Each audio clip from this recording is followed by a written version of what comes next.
ఇంకా ఆయనకి నాథుడేడి, ఆయనకన్నా పైన ఎవరుంటారు? అందుకే తనలో తానే రమిస్తూ ఉంటాడు. అది శివతత్వం.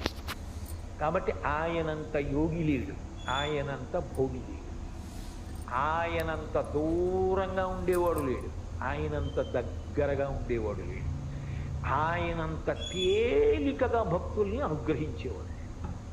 ఎందుకని? మనసెరిగి చిరునవ్వుతో ఇచ్చేస్తాడు. కలియుగ ప్రారంభంలో అడిగారట, కలి యొక్క ఉద్ధతి ఎక్కువగా ఉంటుంది కదా, చాలా పాపకర్మలు చెయ్యాలన్న అనురక్తి ఉంటుంది తప్ప పుణ్యకర్మలు చెయ్యాలనేటటువంటి ఉత్సాహం ఉండదు కదా స్వామి, అందుకని మేము తేలికగా తరించడానికి మాకు ఏదైనా మార్గం చెప్పరా అని అడిగారు. అడిగితే ఆయన అన్నాడు, మీకు అందరికీ మోక్షం కావాలని కదా తాపత్రయం, సరే నేను ఒక మాట చెప్తాను చెయ్యండి అన్నాడు. దర్శనాత్ అభ్రదసి, చిదంబరంలో ఎలా దర్శనం చేయాలో అలా చేయండి, మోక్షం ఇచ్చేస్తానన్నాడు.